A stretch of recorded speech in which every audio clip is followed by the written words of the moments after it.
Hey guys, welcome back to Real Housewives Recaps. Today, we got lots to talk about. We're going to be discussing the bench. No, not that bench. You guys, so much to talk about with this book. So much cringe around this. Just the irony. Let's just talk about that for a second of especially her, but I'd say the both of them having anything to do with writing a book about a child's relationship, in this case with his father, when they're both estranged from their fathers. I mean, just let that sink in. Oh, God. But we're going to be talking the critical pans of this book because there's lots to talk about there.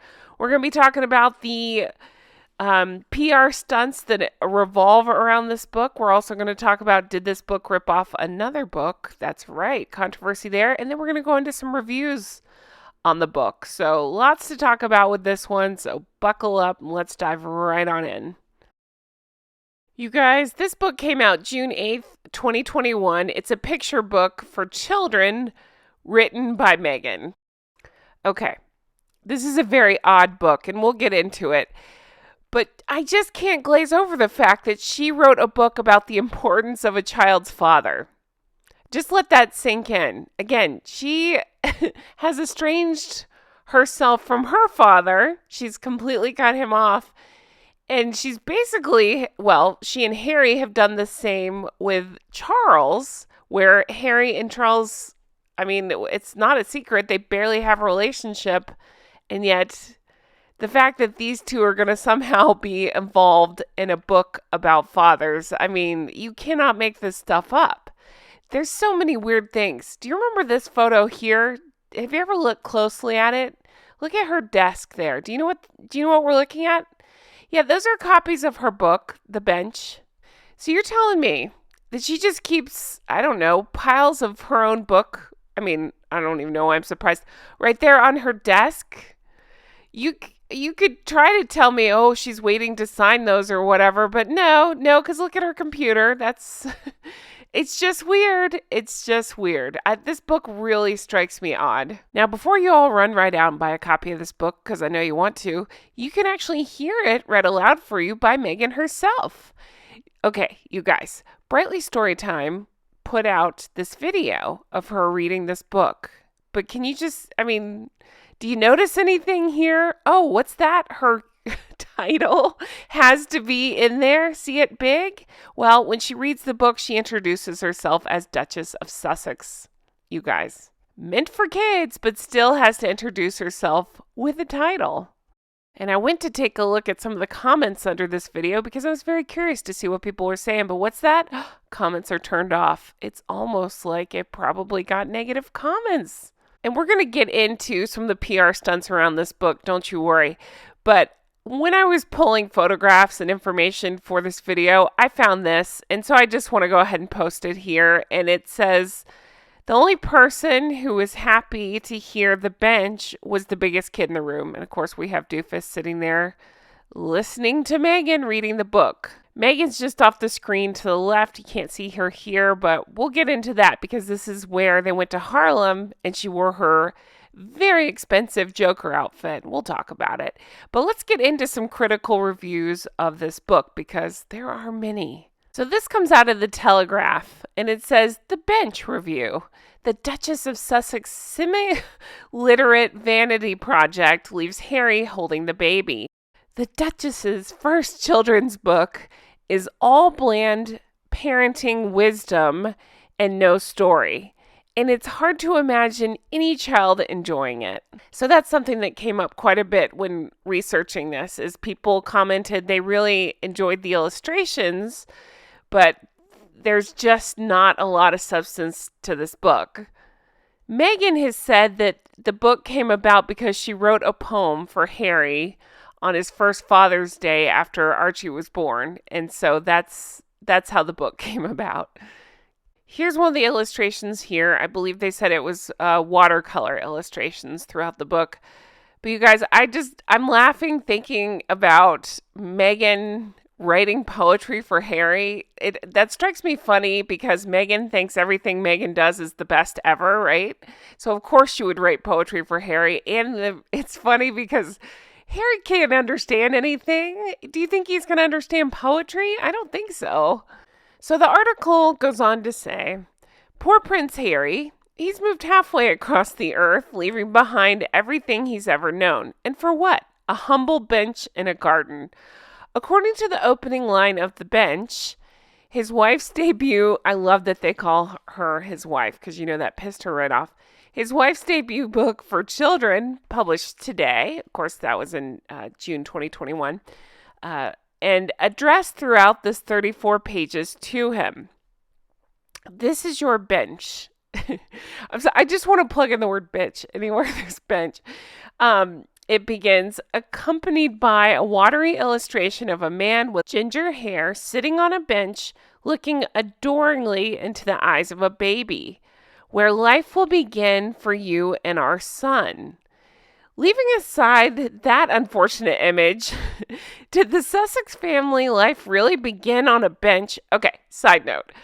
Jay and I read this on Patreon and we went through exactly this. And that was, I think that's exactly what Jay was saying is it doesn't even start out making sense. Life doesn't begin on a bench.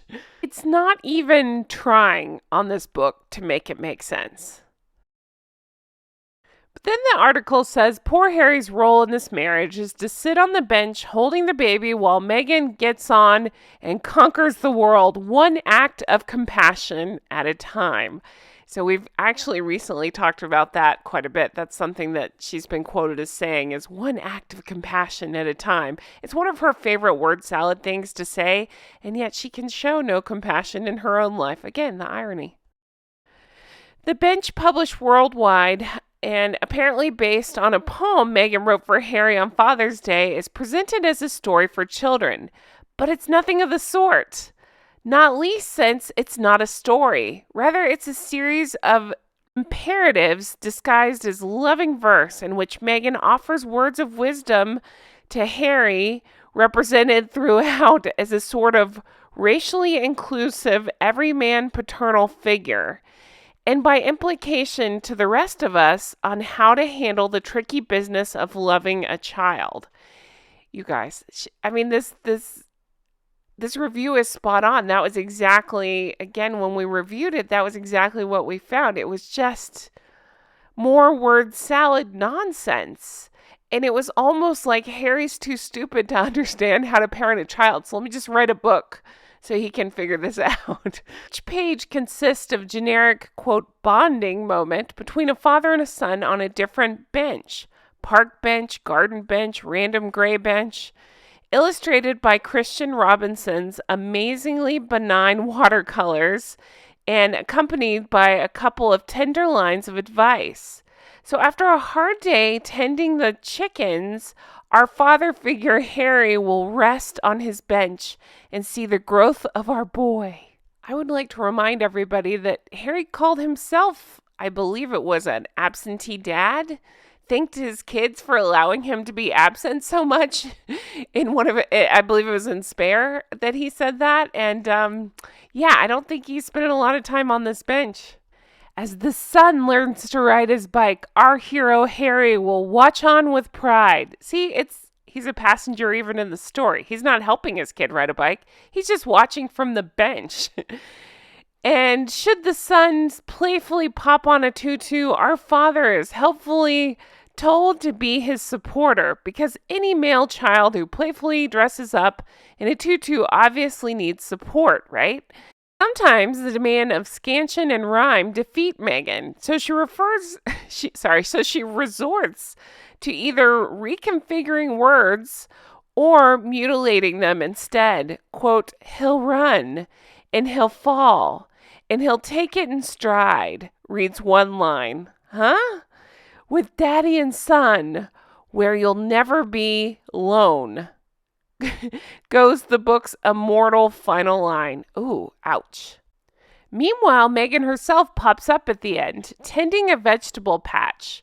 I just don't believe this bit. Surely the Sussexes have a gardener to pull the potatoes. And Natch, holding a child, presumably young Lily.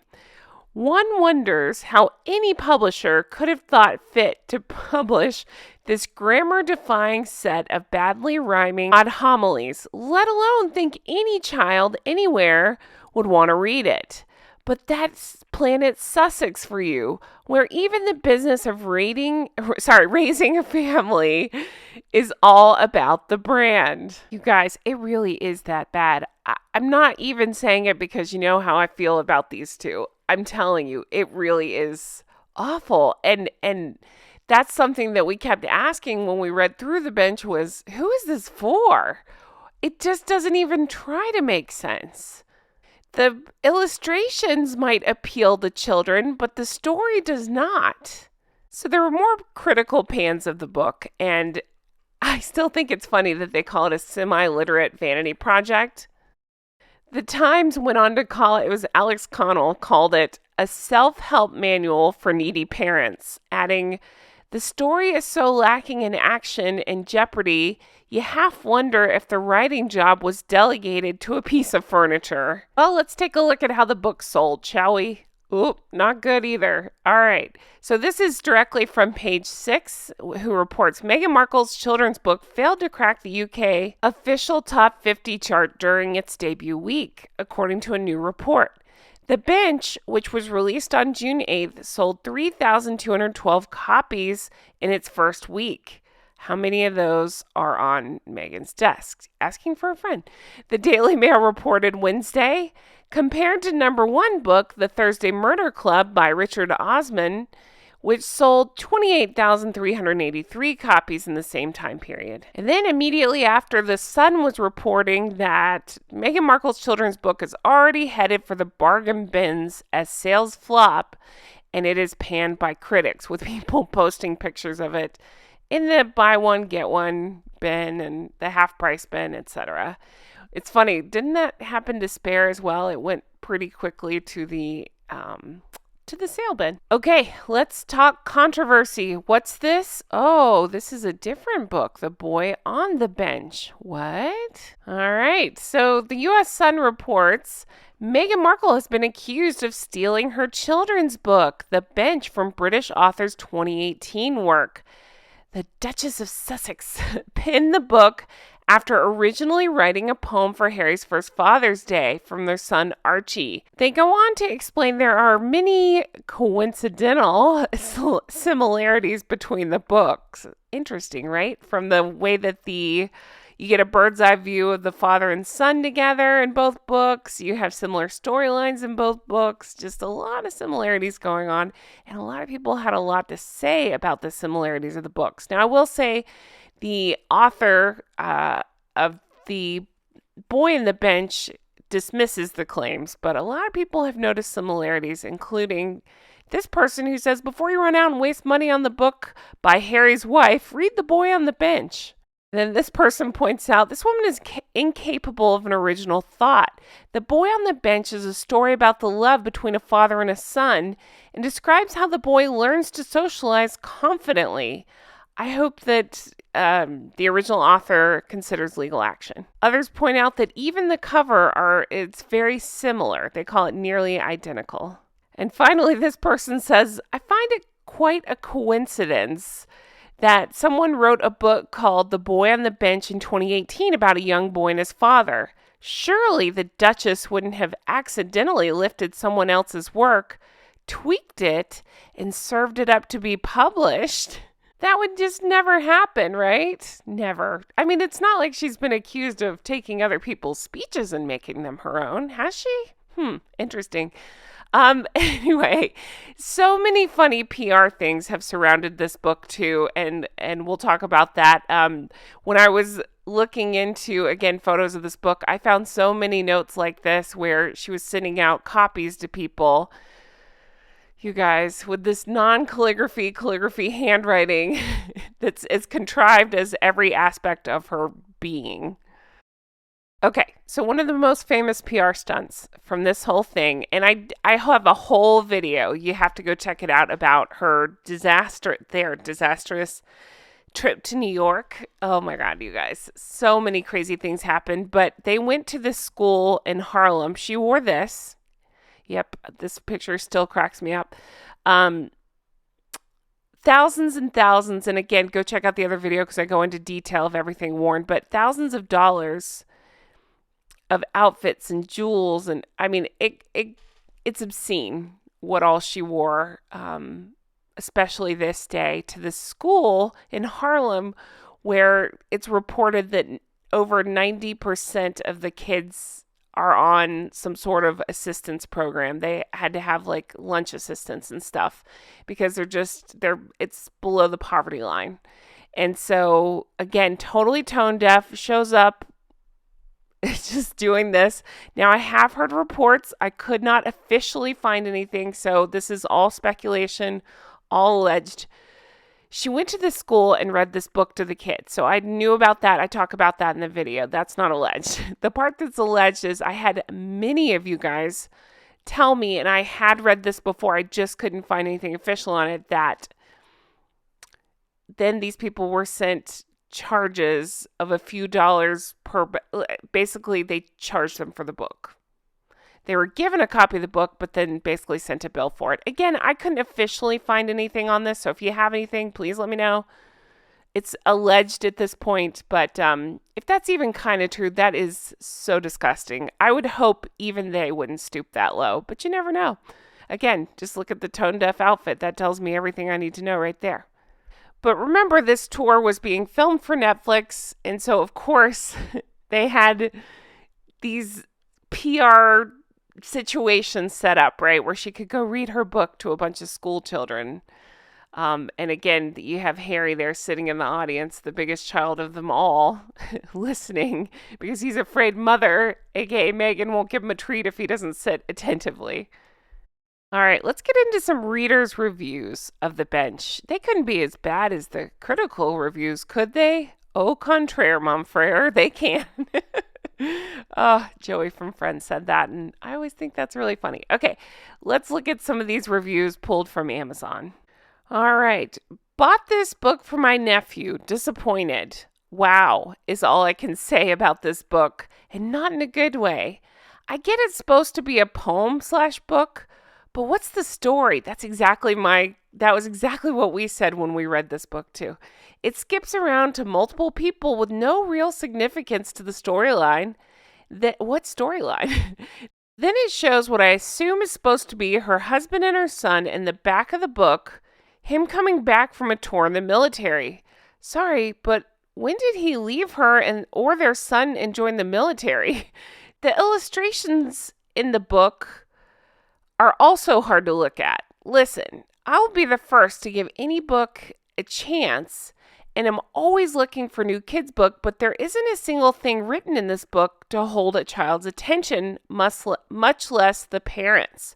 Sorry, but I only wish I had more info prior to placing my order, or else I would have saved my money. Okay, the next one says, not exactly a children's book. It's a tribute to fatherhood with an inclusive approach. However, definitely not a children's book and not worth $18.99.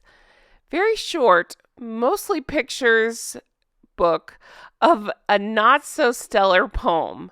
Got it for my 5-year-old and his father for Father's Day, but it's not a nice enough gift.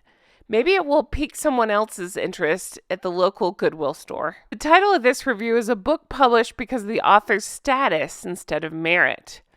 Given 1 star because you cannot give it a 0. I wanted to like this book. The thought that someone had written something to bring awareness to a father's bond with his child was uplifting. However, after one reads the title and turns to the first page, you can clearly see that this was published as a PR piece for Meghan and nothing more. Her writing is horribly commissioned. Her use of rhyme is laughable. The content is less a story to read to a child and more of 34 pages of quick sound bites that express her ideas of what a father should be. I truly wanted to be inspired by this, and I'm left wholly disappointed. It's just another attempt to gain recognition for the Sussex's brand and their U.S. empire they're building while stating they're doing it all for the love of service. Disappointing is not a strong enough word to use for this book. And finally, we have I bought this book because of the Duchess. I've learned my lesson. A fifth grader doing an English writing project would have done better. She needs to stop using her name Meghan, the Duchess of Sussex, for profit. I won't even read it to my grandson, for whom I purchased it for. He won't sit long enough to get through it. Don't waste your money. Well, guys, there you have it. A book about fathers by somebody who doesn't talk to her father, who lives with somebody she helped estrange from his father. So just let that sink in, because I will never not find that funny. Anyway, guys, thank you so much for watching. I really appreciate it. I hope you've enjoyed this. If there's something else you want to see a video like this on, please let me know. I hope you guys have the best day. I appreciate all the support. If you want to further support, definitely check out the merch. We got Make It Make Sense, and In a World Full of Megans, Be a Catherine, and Higgins Gank. But also check out Patreon. Patreon.com/Real Housewives Recaps. That's where you can become an executive producer and get your shout out. Speaking of which, I'm going to shout out my executive producers now. So huge thank you to Linda. Thank you, Melissa. Thank you to Paige. Huge thank you to Teresa. Thank you, Mary. Thank you, Amy. Thank you, Kay. Thank you, Shauna. Thank you, Brenda. Thank you, Aaron and Frank. Thank you, Kristen. Thank you, Ann M. Thank you, Amanda. Thank you, Ann H. Thank you, Karen. Thank you, Glynis. Thank you, Karen. Thank you, Patty. Thank you, Adair Becker. Thank you to Erica. Thank you, Amber. Thank you, Annette. Thank you, Barb G. Thank you to Diana. Thank you, Allison B. Thank you, Jean. Thank you, Lori. Thank you to Pauline. Thank you to KT. Thank you, Jolene. Thank you, Stromboli. Thank you, Catherine. Thank you, Loie. Thank you, Lucy H. Thank you to Georgia. Thank you, Susie. Thank you, Nikki. Thank you, Robin's Landing. Thank you to Helen. Thank you to Mara. Thank you, Ashley C. Thank you to Molly. Thank you, Amber. Thank you, Ashley. Thank you, Amanda. Thank you, Michelle. Thank you, Sand Squid. Thank you to Rach. Thank you, Linda. Thank you, Leslie. Thank you, Dee Dee. Thank you, Nina. Thank you, Heather. Thank you, Tracy. Thank you, Penny. Thank you, Domby. Thank you, Android P. Thank you to Sheena. Thank you, Aaron M. Thank you, Faye. Thank you, Judith. Thank you, Spectrum Mom. Thank you, Vanessa B. Thank you, Christy. Thank you, Michelle. Thank you, Mimi Heathcote. Thank you, Misty. Thank you, Candy. Thank you, Anita. Thank you, Leslie. Thank you to Bree. Thank you, Sandra. Thank you, Stephanie. Thank you to Elvis Rose here on YouTube. Thank you to Lori. Thank you, Tim B. Thank you, Jean. Thank you, Jennifer. Thank you, Stephanie. Thank you, Aaron. Thank you, Kathy. Thank you, Elisa. Thank you, Kathy with a C. Thank you, Allison. Thank you, Christina. I so appreciate you all. Thank you if you are on the Patreon. Thank you if you're an executive producer. And hey, if you're not, definitely check it out. We have a lot of fun over there.